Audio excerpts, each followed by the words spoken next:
जैन धर्मोऽस्तु मंगलम् सर्वमंगलमांगल्यम् सर्वकल्याणकारकम् प्रधानं सर्वधर्माणां जैनं जयतु शासनम्।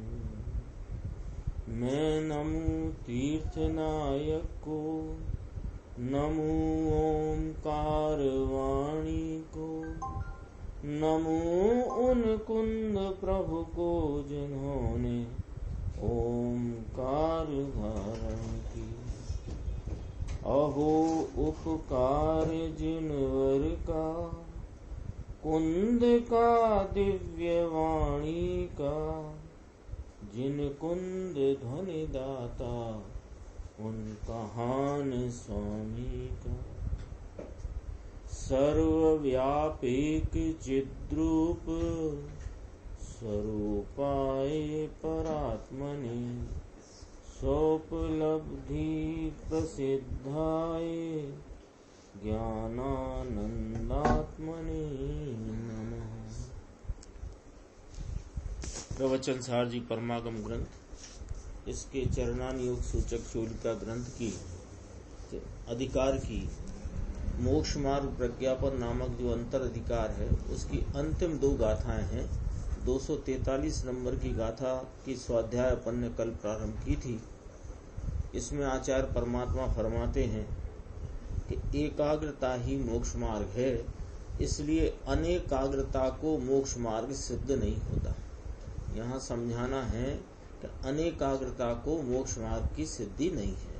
यानी कहा इस प्रकार कि जो वास्तव में ज्ञानात्मक इस आत्मा रूप एक को अग्र नहीं करते, यानी उसमें ही लीन नहीं रहते, तो वह निश्चित ही अन्य गेय भूत जो हैं, अन्य द्रव्य, उनका आश्रय करते हैं और उनका आश्रय करके ज्ञानात्मक आत्मा के ज्ञान से भ्रष्ट हुए हैं और भ्रष्ट होकर के अज्ञानी होता हुआ मोह करता है, राग अथवा द्वेष करता है और इस प्रकार मोही रागी अथवा द्वेषी होता हुआ बंध को ही प्राप्त होता है, मुक्ति को प्राप्त नहीं होता। इस प्रकार यहाँ ये सिद्ध किया है कि अनेकाग्रता से मोक्ष मार्ग की सिद्धि या मोक्ष मार्ग सिद्ध नहीं होता, एकाग्रता ही मोक्ष मार्ग है। इस बात का ही यहाँ नास्ति पूर्वक कथन करके समर्थन किया है। इसी विषय को जो गुरुदेव ने खुलासा किया अपन 244 पेज पे देखते हैं। विषय ये आया ना कि जो एक ज्ञानात्मक आत्मा को अग्र करके मुख्य एक अनेकाग्रता से मोक्ष की सिद्धि नहीं, ये नास्ति कथन हुआ और एकाग्रता ही मोक्ष मार्ग है, ये अस्ति कथन है। तो इस गाथा में नास्ति कथन है कि अनेकाग्रता से मोक्ष मार्ग की सिद्धि नहीं होती। आया ना? इसमें कथन क्या किया आचार्य परमात्मा ने टीका में कि जो इस ज्ञानात्मक आत्मा को एक को ही मुख्य करके अग्र करके इसको भाता नहीं है, यानी इस रूप लीन होकर इसकी लीनता में प्रवर्तता नहीं है, वह अन्य गेय भूत द्रव्यों का आश्रय करता है निश्चय ही। यदि वह इस आत्मा को नहीं ध्याता तो उसकी उपयोग परिणति स्वरूप में लीनता रूप एकाग्रता में नहीं परिणमित है, तो वह निश्चित ही अन्य गेय भूत तत्वों द्रव्यों का आश्रय करता है। और ऐसा आश्रय करने से टीका में तो क्या लिखा, अज्ञानी होता हुआ। ऐसे अन्य द्रव्य का आश्रय माने अपने स्वभाव की आपरूपता की प्रतीति को छोड़ दिया है और अज्ञानी होता हुआ मोही और रागी अथवा द्वेषी होता हुआ, ऐसा लिया उसमें। तो यहाँ गुरुदेव श्री अपने को स्पष्ट करते हैं कि थोड़ा जो ज्ञानी को परद्रव्य का आश्रय है वह मोह नहीं है, किंतु वहां राग द्वेष की उत्पत्ति है। लेकिन जिसने आत्मा का आश्रय ही छोड़ दिया है, उसके तो परद्रव्य के आश्रय में नियम से मोह नाम मिथ्यात्व की उत्पत्ति है और राग देश की प्रवृत्ति। ऐसा यहाँ सिद्ध करेंगे। देखो 244 में ऊपर की 7-8 लाइन छोड़ के है। आत्मा का यानी स्वयं का भान हो और थोड़ा पर द्रव्य का आश्रय रहे तो अकेला राग उत्पन्न होता है, वह मोह नहीं लेना यहाँ। यानी स्वयं का भान है, स्वयं स्वरूप की प्रतीति है, उसमें लीनता रूपी स्थिरता भी है, लेकिन अभी अपूर्णता में जितना पर द्रव्य का आश्रय रहता है तो वहां राग तो उत्पन्न होता है लेकिन मोह उत्पन्न नहीं होता। टीका में जिस प्रकार वर्णन है वो यहाँ से पकड़ना कि एक ज्ञानात्मक आत्मा को अग्र करके मुख्य करके जो भाता नहीं है, ध्याता नहीं है, वह नियम से निश्चय ही अन्य ज्ञेय भूत पदार्थों का आश्रय करता है। और अन्य ज्ञेय भूत पदार्थों का आश्रय किया है तो अपना आश्रय छोड़ दिया है। उसमें उसको कहा कि अज्ञानी होता हुआ मोही, मोही तथा रागी अथवा द्वेषी होता है। तो उसके ऐसे अनेकाग्रता वाले के संसार रूपी बंध ही होता है, मुक्ति नहीं होती। गुरुदेव इसमें खुलासा करते हैं कि जरा इसको समझ लो भैया कि जो कोई ने अपने स्वरूप का, इस ज्ञानात्मक आत्मा का भान किया है, प्रतीति की है, उसमें लीनता के द्वारा स्थिरता प्राप्त की है, उसके अभी जो शेष अस्थिरता का भाग है उसमें जो परद्रव्य का आश्रय होता है उसमें अकेला राग उत्पन्न होता है, मोह नहीं होता। ये कहा वह मोह नहीं है, वह मिथ्यात्व नहीं है, वह राग उत्पन्न होता है, सो वह राग भी बंध का कारण है। 244 पेज है, बीच में 8 लाइन छोड़ के ऊपर की, मिल गया ना। तो वह राग उत्पन्न होता है, वह बंध का कारण है। लेकिन यहाँ तो आचार्य परमात्मा ने जो सूत्र कहा, यहाँ तो अकेले आत्म द्रव्य का आश्रय छोड़कर अकेले पर द्रव्य का आश्रय करता। अकेले अकेले शब्द का प्रयोग किया, यानी स्वयं द्रव्य का आश्रय पूर्ण ही छोड़ दिया और पूर्णतया ही पर द्रव्यों में अन्य ज्ञेय भूत पदार्थों में आश्रय ले लिया है। तो उसकी बात करें तो वो अनेकाग्रता रूप है, बंध को ही प्राप्त होता है। मोही लिखा ना, मोही अज्ञानी होता हुआ मोही और रागी अथवा द्वेषी होता है। लेकिन कोई कहे कि ऐसा तो मुनिराज को भी थोड़ा ईय समिति, आहार वृत्ति आदि का विकल्प आता है, उसमें भी स्वयं आश्रय छूटा है। वो स्वयं आश्रय छूटना मात्र अस्थिरता जन्य है, वहां मोह उत्पन्न नहीं होता, राग उत्पन्न होता है, और वह राग भी बंध का कारण है। उनको कोई छूट नहीं है कि उनका राग बंध रूप नहीं, उनको भी बंध का कारण। यहाँ क्या कहना है कि अकेले आत्मद्रव्य का आश्रय छोड़ दिया है, यानी आत्मद्रव्य का आश्रय बिल्कुल रहा ही नहीं है और मात्र परद्रव्य के आश्रय में ही प्रवर्तता है, ये लिया। ऐसा कहते हैं, समझ में आया। आत्मा सत सत सत शाश्वत है, सत नाम अस्थि रूप विद्यमान पदार्थ है। सत शांति का स्वभाव का सागर आत्मा है, बीतराग मूर्ति प्रभु आत्मा है, अरूपी है किंतु पदार्थ है कि नहीं, सत्तावान है कि नहीं, शाश्वत सत्ता अस्ति मौजूदगी कायमी पने से विद्यमान रूप है कि नहीं। लोग विचार कराते कि अरूपी है साहब, वो तो अरूपी है तो कोई वस्तु ही नहीं है क्या? वह वस्तु है, सत स्वरूप है, अस्तित्व धरती हुई, हयाती धराती हुई, मौजूद कायम विद्यमान वस्तु है। तो वह विद्यमान वस्तु जो है महान पदार्थ है। वह ऐसा स्वभाववान प्रभु, यह ज्ञानात्मक आत्मा उसके ज्ञान से स्वयं लक्ष्य से भ्रष्ट होकर जो कोई मात्र पर द्रव्य का आश्रय करते हैं तो उसमें मोह ही उत्पन्न करते। समझ में आया? क्योंकि कैसे करते हैं आश्रय उसकी, यहाँ उदाहरण माने उसकी यहाँ पर प्रैक्टिकल बात बताते हैं। क्या कि ये जीव पर द्रव्य मात्र का आश्रय करता है, उसका तात्पर्य क्या? यानी बोलता तो हो दिन भर मैं तो गायक प्रभु, वीतराग स्वरूप, शांति का सागर, आनंदमयी आत्मा हूँ, लेकिन आश्रय नहीं करता। आश्रय पर द्रव्य का करता है। कैसे करता है? कि ऐसे करता है कि मैं पर द्रव्य का आश्रय करूं तो मुझे लाभ होता है, यही तेरा पर द्रव्य का आश्रय है, और स्वयं द्रव्य का आश्रय छूटा हुआ है। मैं देव गुरु सास की उपासना करूं तो मुझे लाभ होगा, ये तेने पर द्रव्य का आश्रय लिया है। इसमें तो मोह नाम मिथ्यात्व ही उत्पन्न होता है, साथ में मोह मिथ्यात्व उत्पन्न होता है, ऐसा कहते हैं। ओ हो समझ में आया। 246 पेज देखेंगे।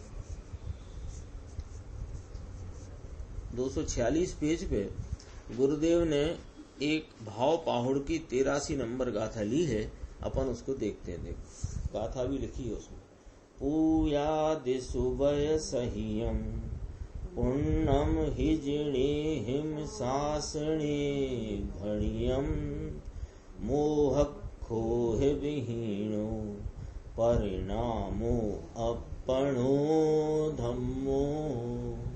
यहाँ भी चर्चा आई थी ना, साम्य ही चारित्र ही धर्म है, चारित्र वह साम्य है, साम्य मोह क्षोभ से विहीन आत्मा का परिणाम है। यानी मोह क्षोभ से विहीन आत्मा का परिणाम ही चारित्र है, और वही एकाग्रता रूपी मोक्ष मार्ग। यहाँ चर्चा आ गई थी ना, उसी बात को हम भाव पहाड़ से देखते हैं। लिखा है मोहक खोह विहीनो परिणामो अपणो धम्मो, यह धर्म है। जिन शासन में जिनेन्द्र देव ने इस प्रकार कहा है, ये ना जिने हिम शासने भणियम, कुंद स्वामी भाव पाहुड़ की 83 नंबर गाथा में जिन शासन की साक्षी रखकर कहते हैं, जिन शासन में जिनेन्द्र देव ने ये कहा है। क्या कहा है? कि पूजा आदिक में और व्रत सहित होना है जो कुछ भी परिणति, वह तो पुण्य ही है। पूजा आदिक में प्रशस्त निमित्तों में वर्तती हुई पूजा भक्ति बहुमान की वृत्ति और व्रत सहित जो प्रवृत्ति है, उसका होना वह तो पुण्य ही है। जिन शासन में परमात्मा त्रिलोकनाथ वीतराग देव ने व्रत हो पूजा है सो पुण्य है, तथा मोह और क्षोभ से रहित जो आत्मा का परिणाम है वह धर्म है। ये जिन शासन में जिनेन्द्र परमात्मा का आदेश है, फरमान है। ये देखो इसका भावार्थ पढ़ते हैं। लौकिक जन तथा अन्यमति कई कहते हैं। अर्थ किया है पंडित जयचंद जी छावड़ा ने, इसका भावार्थ लिखा है अष्टपाहुड़ में। उसको कहते हैं लौकिक जन तथा अन्यमति कई कहते हैं। अर्थ किया है लौकिक यानी जैन में रहा हुआ अज्ञानी लौकिक जन है। नाम जैन लिखता है, कुल जैन है, और जिनेन्द्र परमात्मा की भक्ति आदि में वर्तता है। उनके द्वारा बताए गए चरणानी योग के व्रतादिक का पालन करता है, लेकिन अज्ञानी वह लौकिक जन है। और दूसरा, ये तो जैन का हुआ अज्ञानी लौकिक जन। और अन्नमति कई कहते हैं कि पूजा आदिक शुभ क्रियाओं में व्रत क्रिया सहित है, वह जिन धर्म है। पूजा और व्रत जैन धर्म है, ऐसा अन्नमति भी कहते। ये जैन में अज्ञानी माने अपने ज्ञानात्मक स्वरूप को नहीं पहचानने वाला, उसमें उसका आश्रय नहीं लेने वाला, ऐसा जो अज्ञानी जैन कुल में, जैन संप्रदाय में जैन नाम धराता है, वह लौकिक जन है, वो जैन नहीं। और अन्नमति क्या कहते हैं? अन्नमति कहते हैं कि पूजा आदि शुभ क्रियाओं में तथा व्रत क्रिया सहित जो कुछ भी है वही जिन धर्म है, ऐसा अन्नमति कहते हैं। क्या कहते हैं कि पूजा और व्रत जैन धर्म है, परंतु ऐसा नहीं है।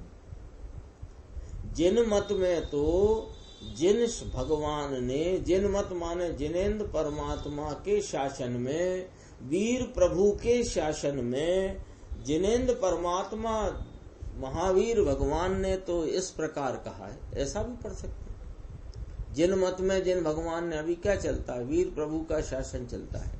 वीर प्रभु के शासन में जिनेन्द्र परमात्मा महावीर स्वामी ने इस प्रकार कहा है कि पूजा आदिक में और व्रत सहित होना है वह तो पुण्य है। इसमें पूजा और आदि शब्द से ले लेना भक्ति, वंदना, वैया, व्रत आदिक समझना। पूजा आदि लिखा है ना, यह तो देव गुरु शास्त्र के, ये कौन है, परद्रव्य है ना, ये तो परद्रव्य का आश्रय है ना। ये किससे मिलाना अपने को बात, 243 गाथा से, कि यह जीव जब अकेले स्वद्रव्य का आश्रय छोड़कर पर द्रव्य मात्र पर द्रव्य के आश्रय में बरतता है, उसकी खुलासा कर दी है। जिसको स्वयं का आश्रय छूटा नहीं है तथापि राग की अस्थिरता में पर द्रव्य का आश्रय है, उससे मिथ्या तो नहीं होता लेकिन राग होता है, सो बंध का कारण है। ये बात तो अपनी फ्रेम में डाल के रख दो अलग। अब यहाँ जो चर्चा है अनेकाग्रता से मोक्ष मार्ग की सिद्धि नहीं, उसमें कहते हैं कि पर द्रव्य का तेरा जो आश्रय है इसमें तेरे धर्म की प्राप्ति होती नहीं। ये कहना देव गुरु शास्त्र है, वे कौन है, पर द्रव्य है। और पर द्रव्य का आश्रय है पूजा, भक्ति, वंदना, स्तुति, ये क्या है, ये पर द्रव्य का आश्रय है ना। ये पर द्रव्य का आश्रय है तो वह पर द्रव्य का आश्रय कहा किसको, पूजा आदिक और व्रतादिक। पूजा आदिक में लेना भक्ति, वंदना, वैया, व्रत आदि सब देवशास्त्र गुरु है ना, वो सब आ गए। उनका आश्रय है, उनका माने पर द्रव्य का आश्रय है। तो पर द्रव्य का आश्रय कहा, कौन पर द्रव्य के देव गुरु शास्त्र के लिए होता हुआ जो इसका आश्रय का परिणाम, उसमें दौड़ता जो परिणाम, ये कौन है कि ये शुभ भाव है।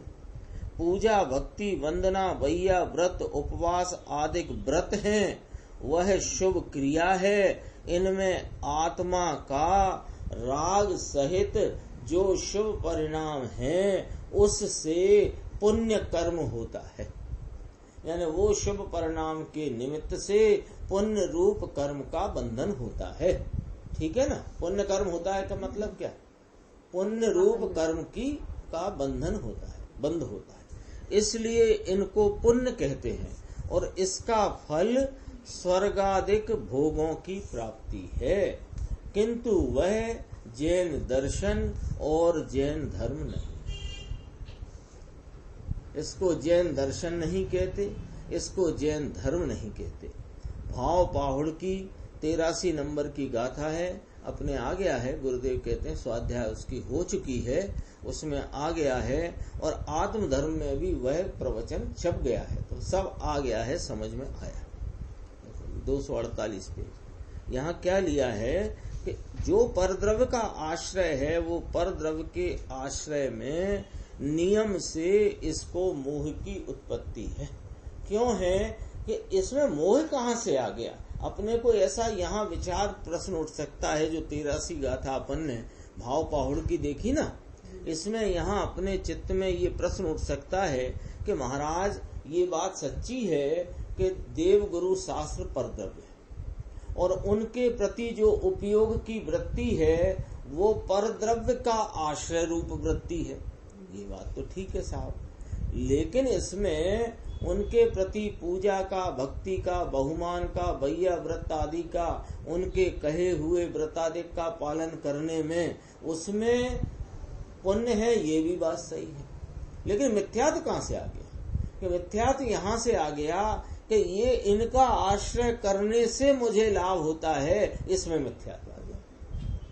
क्यों कि जो तू स्वयं आप ही लाभ स्वरूप है, उस आप ही लाभ स्वरूप का तो अनादर करता है और वह राग का जो परिणाम पुण्य कर्म के बांधने का निमित्त जो है, उस बंधने का निमित्त जो है, उस राग परिणाम में तू प्रवृत्त होता हुआ उसका आदर करता है, तो यही तो मिथ्यात्व है।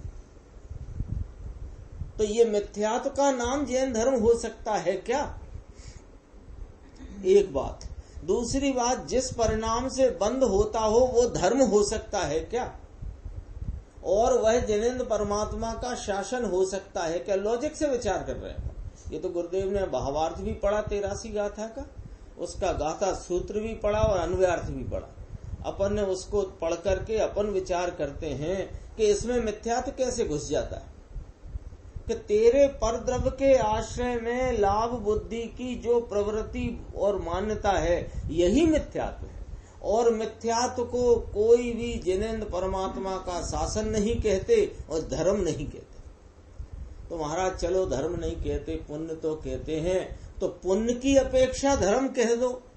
कि हम पुण्य की अपेक्षा भी धर्म इसलिए नहीं कह सकते कि जिस भाव से बंद होता हो वो धर्म कैसे हो सकता है।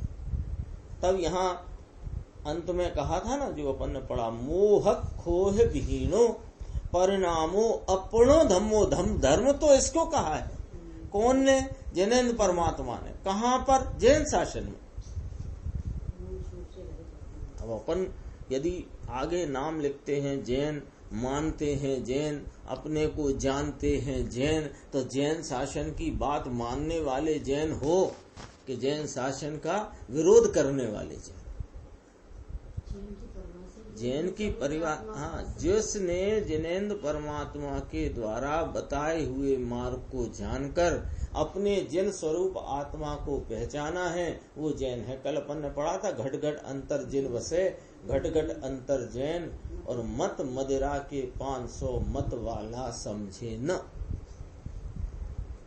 248 पेज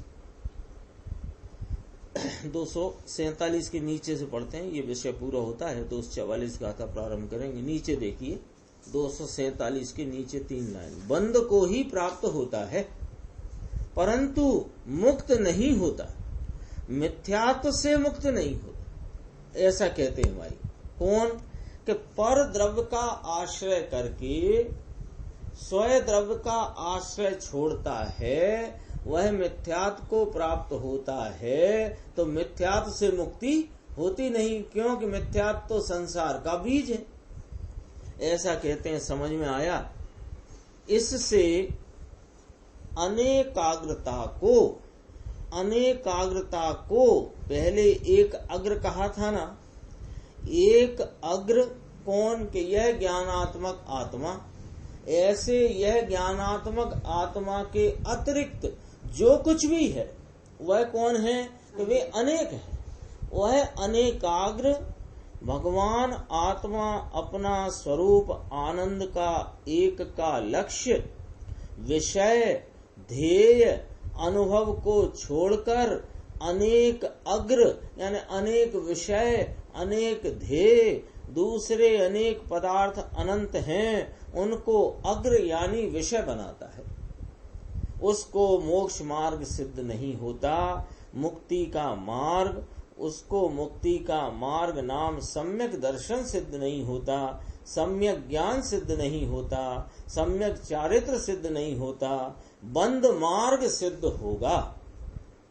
समझ में आया? ये 243 गाथा पूरी हुई। अपन 244 गाथा प्रारंभ करते हैं, जो इस मोक्ष मार्ग प्रज्ञापन अधिकार की अंतिम गाथा है। इसके बाद शुभ उपयोग अधिकार का प्रारंभ करेंगे। उसके बाद पंचरतन अधिकार है। इस प्रकार ग्रंथ पूर्ण होता है। 244 अट्ठेषु जुणमुज्झति णहिरज्जदिणेव दोषमुपयादि समणो जदि सुनियदम् हवेदिकं माणि विवेहाणि मोहने नहीं राग द्वेष करे नहीं अर्थों विषे तो नियम थी मुनिराज ये विध विध कर्मों क्षय कर। अब उसी बात को कहते हैं कि जो एकाग्रता रूप परिणमन करता है वह मुक्ति को प्राप्त होता है। इसका देखो उत्थानी का, अब एकाग्रता वह मोक्ष मार्ग है। 232 में शुरू करी थी बात, एकाग्रता ही मोक्ष मार्ग है। उसको अनेक प्रकार से समझा करके उसी कथन की पुष्टि करके उसी बात को अपने में दृढ़ करा करके अब उपसंहार रूप से कहते हैं कि एकाग्रता वह मोक्ष मार्ग है। ऐसा आचार्य महाराज कुंद कुंद स्वामी निश्चित करते हुए मोक्ष मार्ग प्रज्ञापन का उपसंहार करते। क्या गजब की बात है, थोड़ा विचार में लो। 232 गाथा से ये प्रारंभ हुआ है और 244 गाथा आई, बीच में एक 16 नंबर का श्लोक आया। तो इन गाथाओं में कहीं भी 5 महाव्रत, 28 मूल गुण, राग की कोई प्रकार की प्रवृत्ति, उसका निरंतर निषेध करके उसकी बिल्कुल पुष्टि न करते हुए एक आत्मा की ही मुख्यता को, अग्रपने को, उसको ही श्रद्धा का श्रद्धेय बनाकर आगम ज्ञान से बात शुरू करी थी। ऐसे नहीं कर दी थी बात। चारित्रम खलु धम्मों की बात तो है ही, उसको लेकर के यहाँ तक आए इस मोक्ष मार्ग प्रज्ञापन अधिकार में। तो सिर्फ ऐसे ही नहीं आ गए चारित्र की बात। चारित्र आता कहाँ से है कि आगम ज्ञान के बल से स्वपर पदार्थों का यथा तथ्य माने जैसे हैं वैसे उस प्रकार से उनका स्वरूप निर्णय में लेकर अपने स्वस्वरूप आत्मा का अनुसरण करके और उसमें आपरूप प्रतीति करना और उससे अन्य सब भावों, पदार्थों, वस्तुओं में पररूपता की प्रतीति करना। ऐसे आगम ज्ञान तत्वा श्रद्धान पूर्वक स्वरूप में स्थिरता की जो परिणति प्राप्त हुई है उसका नाम संयम तत्व है। और ये दर्शन ज्ञान चारित्र रूपी इस संयम तत्व को प्राप्त करके इस आत्मा मात्र में ही उग्र एकाग्रता से जो परिणमन करता है वह मुक्ति को प्राप्त होता है। इतनी बात सामने रखो तब कहते हैं कि चारित्र मोक्ष का साक्षात्कार है। इतनी बात सामने रखो। और इस पूरी चर्चा में कहीं से कहीं तक कोई प्रकार के राग की चर्चा ही नहीं आई, बल्कि उसके निषेध की चर्चा आई कि नहीं आई? तो कोई कैसा व्यवहार मोक्ष मार्ग की बात ही नहीं करी। तो इसलिए करी नहीं है कि होता ही नहीं है तो करेंगे कैसे? व्यवहार मोक्ष मार्ग है नहीं, तो ऐसा आप कैसे कहते हो? आगम में तो कहा है, तो आगम में व्यवहार मोक्ष मार्ग को व्यवहार से कहा है ना, और व्यवहार ने क्या कसम खाई है? ऐसा है नहीं, मैं तो झूठ बोलता हूं। देखो अभी क्या कहते हैं, अन्वयार्थ। यदि श्रवण पदार्थों में मोह नहीं करता यानी उनमें सावधान नहीं होता, पर में सावधानी रूप वर्तता नहीं है। यदि श्रवण पदार्थों में मोह नहीं करता, नहीं रज्यति राग नहीं करता, न एव द्वेषम उपयाति और न द्वेष को प्राप्त होता है, तो वह नियम से जिनेन्द्र परमात्मा के शासन के नियम से नियतम निश्चित ही विविधानि कर्माणि विविध कर्मों को छपयति खपाता है, यानी अपनी पूर्ण निर्मल पवित्र और अनंत बेहद अवस्था को प्राप्त होता है। ठीक है, देखो जो ज्ञानात्मक आत्मा रूप एक अग्र नाम विषय को भाता है वह गेय भूत अन्य द्रव्य का आश्रय नहीं करता। 243 और 244। 243 में क्या कहा था? जो ज्ञानात्मक आत्मा रूप एक अग्र विषय को नहीं भाता है वह नियम से गेय भूत अन्य द्रव्य का आश्रय करता है। अब यहाँ क्या कहा कि जो ज्ञानात्मक आत्मा को यानी एक अग्र अर्थात विषय रूप भाता है वह अज्ञेय भूत अन्य द्रव्य का आश्रय नहीं करता है, और उसका आश्रय नहीं करके क्या करता है? कि ज्ञानात्मक आत्मा के ज्ञान से अभ्रष्ट, वहां भ्रष्ट लिया था, यहाँ कहा ज्ञानात्मक आत्मा के ज्ञान से भ्रष्ट न होता हुआ अभ्रष्ट, ऐसा वह स्वयमेव स्वयं से ही ज्ञानी भूत रहता हुआ। ये शब्द देखो क्या है, ज्ञानी भूत, अपने ज्ञान स्वभाव स्वरूप ही में हूँ, ऐसी दृष्टि पूर्वक उसमें उपयोग परिणति की एकाग्रता से परिणमन करता है, इसका नाम है ज्ञानी भूत रहता हुआ। आ गई बात। ज्ञानी भूत शब्द का अर्थ, ज्ञानी भूत माने यह मैं ज्ञान स्वरूप आत्मा हूँ, ऐसी प्रतीति भान पूर्वक ऐसे ज्ञान स्वरूप आत्मा में ही अपनी उपयोग परिणति को उग्र एकाग्रता से लगाता है, इसका नाम है ज्ञानी भूत होता हुआ। क्योंकि सामने क्या लिखा है, ज्ञानी भूत रहता हुआ क्या नहीं करता, कि मोह नहीं करता, राग नहीं करता और द्वेष नहीं करता। मोह नहीं करता, मिथ्यात्व से परिणमित नहीं होता, तो राग देश कब तक है, कि जब तक अस्थिरता है तब तक है ना। वो अस्थिरता को छोड़कर अपने ज्ञानी भूत माने ज्ञान स्वरूप आत्मा में ही जिसने परिणति को जोड़ दिया है, और वहां पर ऐसा रहता हुआ मोह नहीं करता, राग नहीं करता, द्वेष नहीं करता, और ऐसा वह श्रवण अमोही अरागी अद्वेषी वर्तता हुआ मुक्त ही होता है। वह मुक्त ही होता है, परंतु बंधता नहीं है। ले सम्यक एकांत स्थापित करके अनेकांत खड़ा किया, आया ना। मुक्त ही होता है, बंधता नहीं है। ये जो निषेधात्मक नास्ति परक जो बात कहेंगे, वो पहले अस्थि परक की एकांत स्थापना करके, सम्यक एकांत। क्या कि ऐसा अमोही अरागी अद्वेषी श्रवण मुक्त ही होता है, परंतु बंधता नहीं है।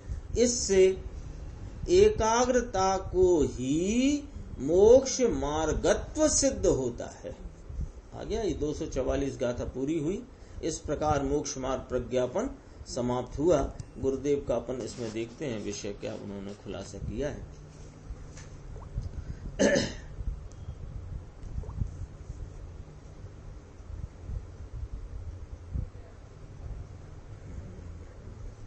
पेज नंबर है 253।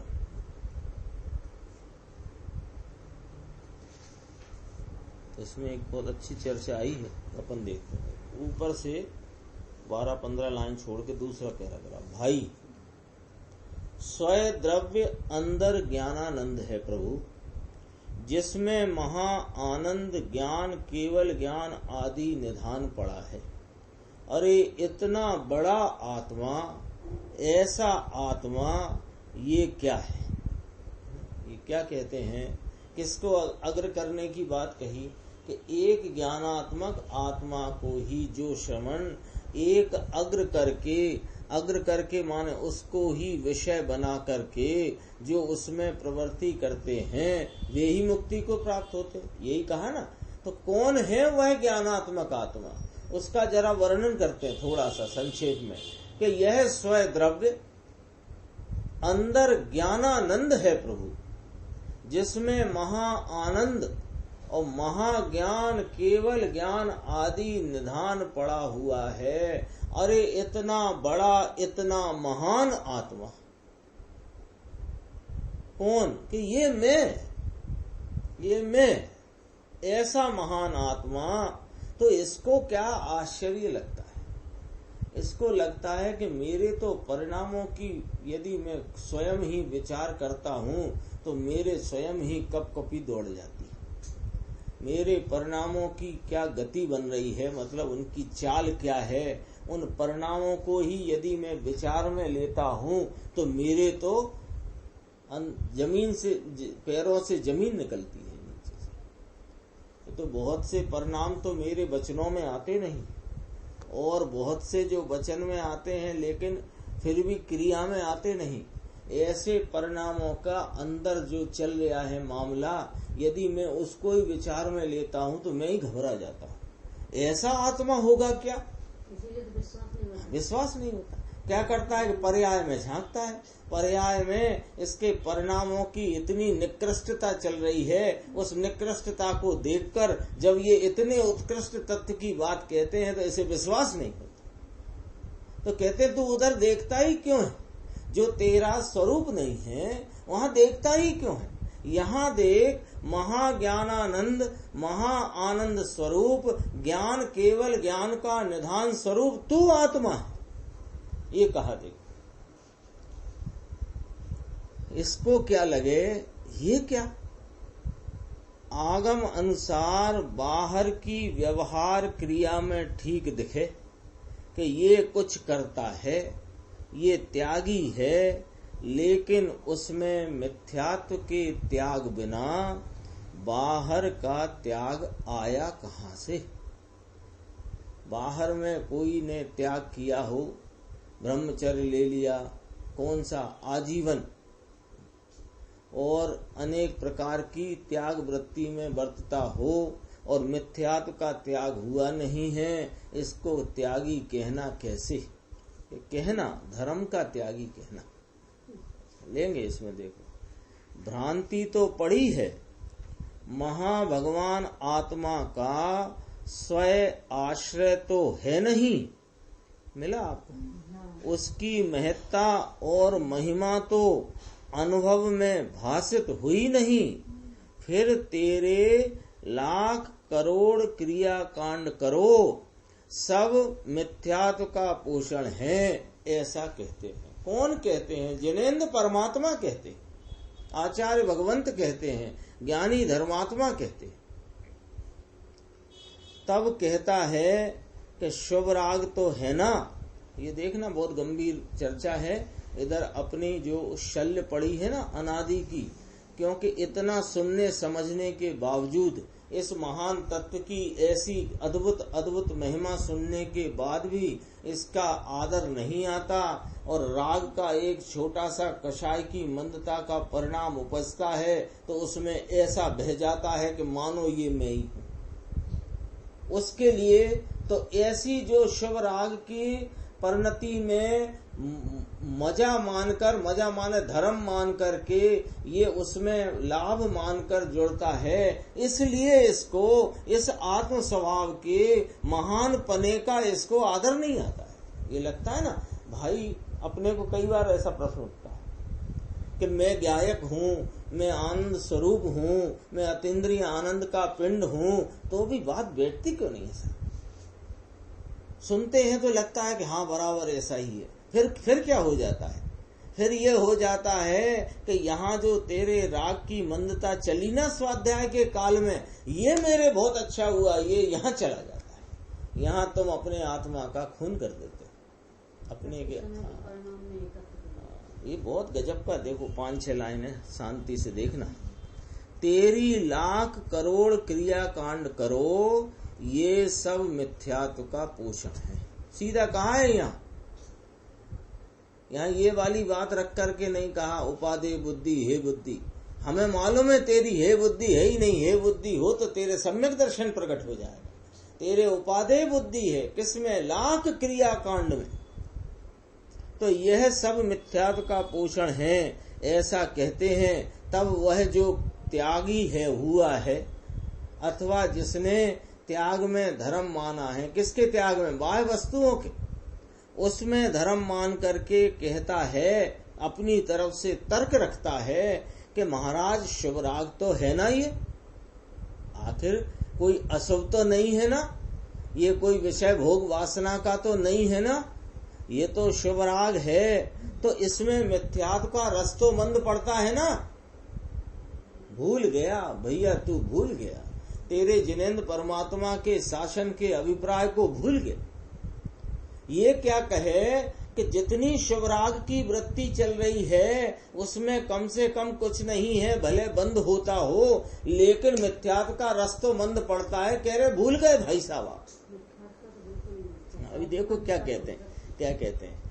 यहाँ रस मंद पड़ता है, ये जो बात तुम कहते हो तो हम कहते हैं हाउ ठीक है भैया, लेकिन रस तो पड़ता है कि नहीं? रस तो पड़ा के नहीं तेरे। देखो गुरुदेव क्या फरमाते हैं, लेकिन रस पड़ता है ना, अभाव तो नहीं होता है ना, मिथ्यात्व का अभाव तो नहीं होता है ना, मंद रस पड़ता है ना, तो रस ही तो पड़ता है, काय का? मिथ्यात्व का। अभाव तो नहीं है ना, समझ में आया? अब देखो ये जो जैसे ये मिथ्यात्व का रस मंद पड़ता है, उसकी कथा ये है, मंद राग से तो अभव्य भी अनंत बार नौवीं ग्रैविक शुक्ल लेस्या से गया है। शुक्ल लेस्या का परिणाम उत्कृष्ट शुभ परिणाम, उत्कृष्ट सिर्फ यहाँ की दृष्टि से कहना है, शुभ परिणाम, और वो शुभ परिणाम शुक्ल लेस्या वाला, तो वहां पर मिथ्यात्व का मंद रस तो था, अनंतानुबंधी का भी मंद रस था, नहीं तो शुक्ल लेस्या से नौवीं ग्रैविक जा ना सके। ये उनके लिए प्रवचन है, उनके लिए ये 8 लाइनें हैं गुरुदेव श्री की। किसके लिए? कि जो बाह्य त्याग में शुभ राग की वृत्ति से, कषाय की मंदता से यह मान बैठे हैं कि इससे मिथ्यात्व का रस मंद पड़ता है, तो वे कहते हैं सुनो भैया, तेरे मिथ्यात्व रस की मंदता की हम कथा सुनाते हैं। ये जो तुमने शुक्ल लेस्या के शुभ परिणाम रूप परिवर्तन करके 9वीं ग्रैविक तक के स्वर्ग की कितनी आयु होती है? 21 सागर, 31 सागर, 31 सागर तक की आयु तुमने वहां की पाई, प्राप्त करी। उस समय जो शुक्ल लेस्या का परिणाम हुआ, जिससे के 9वें ग्रैविक का बंद हुए, उस परिणाम में अनंतानुबंधी का रसमंद था। ये समझना जरा, ये बात कभी आती नहीं है सामान्यतः, ये बात आ गई है। उस समय में तेरे अनंतानु मिथ्यात्व का रस मंद पड़ा ना, तो तेरे मिथ्यात्व का रस मंद पड़ा, पर रस तो रह गया भैया। उस रस के कारण से ये जो अभी गति बन रही है, अभी जो तेरा हिसाब किताब चल रहा है, इसके पहले तेने स्वयं 9वें ग्रैविक तक गया है कि नहीं गया है? गया है कि नहीं गया? मुनि वृद्धार अनंत वेर ग्रैविक उपजायो, पे निज आत्म ज्ञान बिना सुख लेश न पायो। ये अभी की अपनी बैलेंस शीट है कि नहीं? तो ये बैलेंस शीट में तू जिस मिथ्यात्व रस के मंद करने के उपक्रम में उलझ रहा है, तो सुन भैया, मिथ्यात्व मिटा देने की चीज है, मंद बंद करके तो तुमने पहले भी देख लिया है।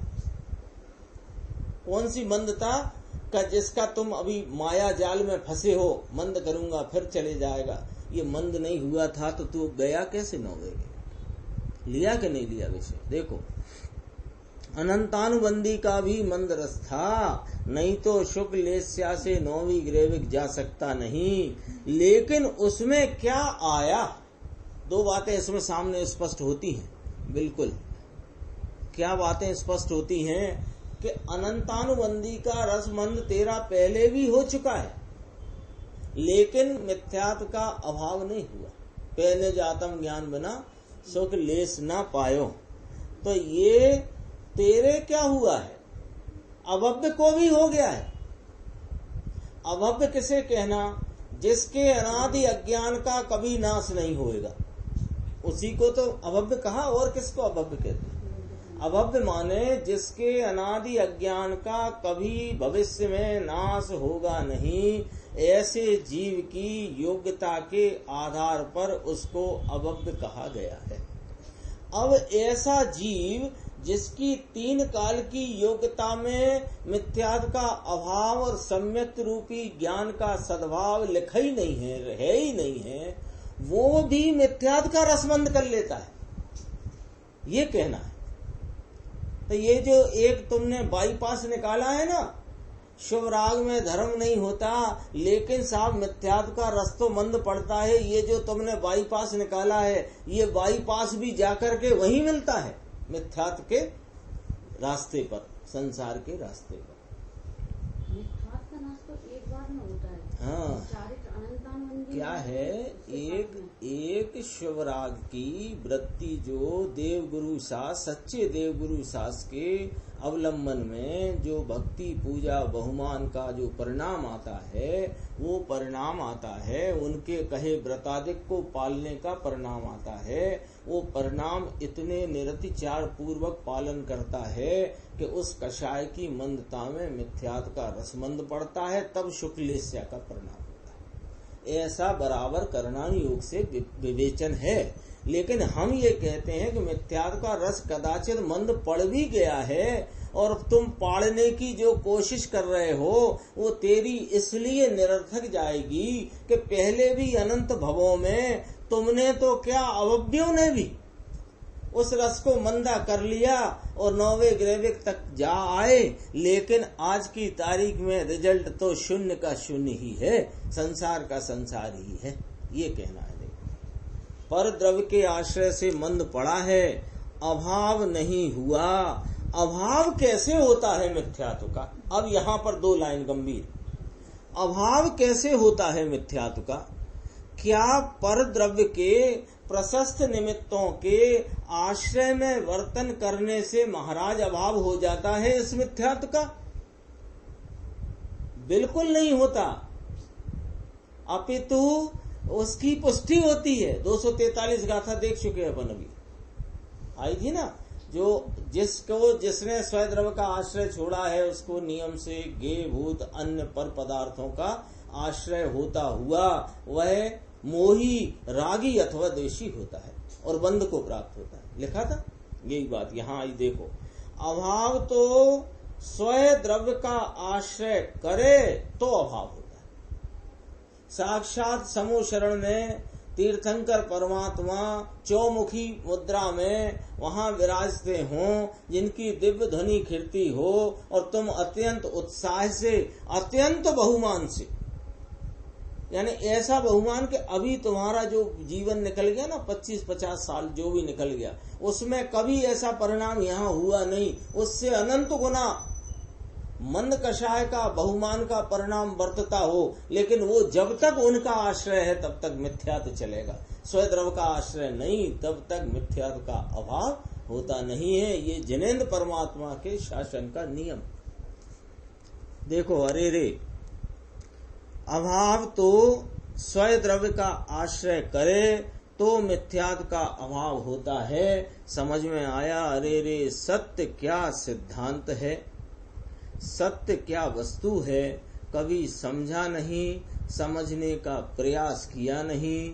समझाने वाले ऐसे पूज्य गुरुदेव श्री तो मिल गए, लेकिन उनकी बात सुनता तो है, कान नहीं धरता, कान नहीं धरता। ऐसे वह पुकार पुकार कर जिनेन्द्र परमात्मा की बात के मर्म को खोल खोल करके ऐसे हाथ में धर देते हैं, तो भी ये अपने वह शुभराग के प्रेम में ऐसा गाफिल हुआ पड़ा है। इससे होएगा साहब, इससे कुछ तो होएगा, कुछ नहीं होएगा तो कुछ तो होएगा। इनने कहा कि कुछ तो होएगा। अरे तुझे मिथ्यात्व का रस मंद करने की यदि इसमें कोई चटास लगी हो तो हम कहते हैं वह रस भी तूने अनेक बार मंद कर लिया, लेकिन अभाव तो न किया ना। और अभाव क्यों न हुआ कि जब तक इसका आश्रय नहीं लेगा अपने गायक परमात्मा का, तब तक तेरे इस मिथ्यात्व का अभाव होने वाला नहीं। देखो, यहाँ तो कहते हैं, देखो, ज्ञान स्वरूप भगवान आत्मा, यहाँ तो ज्ञाता दृष्टा स्वरूप लेना है ना। राग का करना वह इस भगवान आत्मा का स्वरूप है नहीं।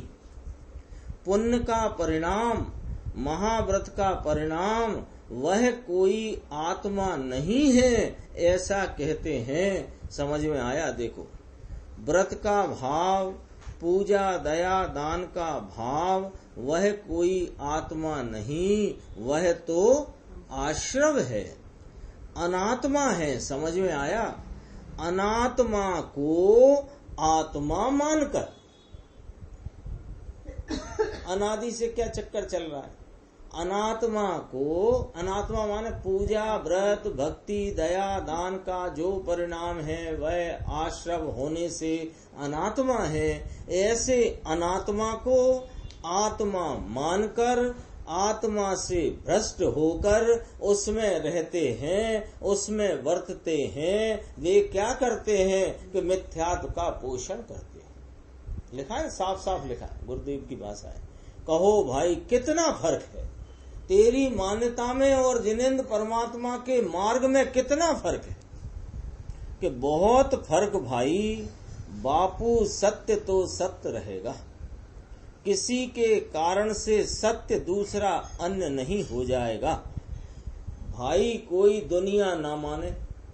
अब एक समस्या ये भी चलती है कि ये तुम जो कोई अटपटी सी बातें करते हो कि पूजा दया दान व्रत भक्ति का परिणाम देव गुरु शास्त्र के आश्रय में वर्तता जो परिणाम है, ये आश्रव है, ये अनात्मा है। और अनात्मा को आत्मा मानने से मिथ्यात्व का पोषण होता है। ये तुम 2 4 10 लोग ही करते होगे 100 50 1000 2000 लाखों लोग तो जो कहते हैं वो हमें समझ में आती बात। देखो दुनिया ना माने, लाखों आदमी दूसरी चीज को माने तो क्या सत्य की संख्या होती है? सत्य तो सत्य ही है। अशोकनगर में 1 लाख की आबादी हो और 99,900 लोग ये कहें कि सूरज तो यहाँ अशोकनगर में पश्चिम से निकलता है, तो क्या सूरज पश्चिम से निकलना शुरू हो जाएगा? वो तो पूर्व दिशा से उगता है, पूर्व दिशा से ही उगेगा। 99,999 भी ना माने ये बात, लेकिन सत्य तो सत्य ही रहेगा। सत्य तो सत्य ही है, मानो ना मानो उसके साथ संबंध है नहीं। अरे विरोध भी करें, निंदा भी करें, खाना पीना हो तो वहां जाओ, पैसे मिलाने हो तो वहां जाओ, त्याग करना है तो यहाँ आओ, ऐसा विरोध करें। तुम्हें तो खा पी के धर्म करना है मौज करके तो वहीं जाओ सोनगढ़, और त्याग करना हो तो हमारा दरबार खुला है, यहाँ आओ, मिथ्यात्व का पोषण करो, संसार में धक्के खाओ। अरे भगवान क्या कहते हो भाई, समझ में आया? इसी पेज पे बीच का पैराग्राफ छोड़ देना, फिर नीचे देखो। ऐसे आत्मा के ज्ञान से अभ्रष्ट, ऐसा भ्रष्ट नहीं, ऐसा स्वयमेव ज्ञानी भूत रहता हुआ। देखो भगवान आत्मा, उसका अनुभव, उसकी दृष्टि और उसमें लीन होता हुआ, अटल पने अचल पने लीन होता हुआ, ये ज्ञानी भूत का अर्थ हुआ, ज्ञानी भूत रहता हुआ। ऐसा पहले कहा वह अज्ञानी था। 243 गाथा में जो कहा, पर द्रव्य के गे भूत पर द्रव्यों के आश्रय में वर्तता है, मोही होता है, रागी अथवा द्वेषी होता है, अज्ञानी। पर द्रव्य के आश्रय से लाभ मानने वाला अज्ञानी था। शास्त्र के आश्रय से मुझे आत्मा की प्राप्ति होगी, अज्ञानी है। शास्त्र में बताए हुए आत्मा का आश्रय लेने से मुझे धर्म की प्राप्ति होगी, तो वह धर्म के मार्ग पे आएगा। फर्क कितना पड़ गया कि बहुत फर्क पड़ गया। तेरे से जिनवाणी का आश्रय लेने का जो चर्चा व्यवहार से कथन आते हैं, वो जिनवाणी का आश्रय लेने के लिए नहीं आते हैं। जिनवाणी में बताए हुए शुद्धात्मा का आश्रय लेने के लिए कहा गया। वह अज्ञानी पर द्रव्य के आश्रय से लाभ मानने वाला अज्ञानी था। स्वयं द्रव्य से लाभ मानने वाला कौन है? ज्ञानी है। 84 के अवतार में से निकलने का स्थान तो एक मनुष्य भव में है प्रधानता से, और भव का अभाव करने का ये भव है। यानी सम्यक दर्शन धर्म की प्राप्ति तो चारों गति में होती है, उसमें मुख्यता मनुष्य की करी, लेकिन परिपूर्ण भाव की प्राप्ति वो मनुष्य भव में ही होती है। इस भव में स्वयं द्रव्य का आश्रय लेकर भव का अभाव न करे तो कुछ नहीं किया। पूरा जीवन निकला, 50 60 70 75 जो वर्ष निकले, जितने निकले उसमें सब कुछ किया, ये नहीं किया तो कुछ ना किया। लाखों करोड़ों अरबों कमाए तो कुछ न किया। बच्चे सब अच्छे से पालन पोषण होकर सब व्यवस्थित हैं, मैंने बहुत किया, कुछ न किया। क्या करना कि इतना कर तो सब किया, अन्यथा कुछ न किया। लिखा है आंख बंद हो जाएगी भाई। ये स्थिति कितनी रहेगी, कितनी मानते हो? यानी सुबह हो जाती है, शाम हो जाती है, और ऐसे ही करके ये पूरा समय निकल जाता है। आंख बंद हो जाएगी, और वह भी कोई पहले 6 दिन का कि 2 दिन का भी नोटिस लेके आएगी नहीं। तो कहते हैं भाई ये स्थिति कितनी रहेगी। और सुनो, कितनों को तो त्रस की स्थिति पूरी हो गई। त्रस का उत्कृष्ट काल कहा 2000 सागर, क्योंकि जीव का हेड ऑफिस तो निगोद है। वहां से कदाचित जो 608 जीव 6 महीना 8 समय में निकलते हैं, उस न्याय से 608 जीवों में निकलता हुआ एक में भी निकल आया, और वहां से चलता हुआ 2 इंद्री 3 इंद्री आदि अनेक भव करके सैनी पंचेंद्री मनुष्य कुल जैन कुल इसमें आया। इसमें आकर के इस आत्मा शुद्धात्मा की बात को नहीं समझा, और कदाचित त्रस की आयु पूरी हो गई तो कहाँ जाना है कि फिर वह निगोद तैयार है आपके लिए। कहते हैं कितनों को तो त्रस की स्थिति पूरी हो गई। यदि सम्यक दर्शन प्रकट किया तो आगे चले, और नहीं प्रकट किया तो त्रस की स्थिति पूरी होकर एक इंद्री में चले जाएगा। समझ में आया? कहते हैं भगवान 244 नंबर में मोक्ष मार्ग की आखिरी गाथा पूरी करते हैं तो सुलटी बात ली अस्थि से। क्या कहते हैं कि भगवान आत्मा स्वयमेव ज्ञानी भूत रहता हुआ मोह नहीं करता, अर्थात पर में सावधानी का भाव नहीं करता, राग नहीं करता, द्वेष नहीं करता, ऐसा अमोही अरागी अद्वेषी वर्तता हुआ शुद्ध स्वरूप के आनंद में वीत राग चारित्र पने वर्तता रहता रमता हुआ ये मुनि, समझ में आया, मुक्त ही होता है।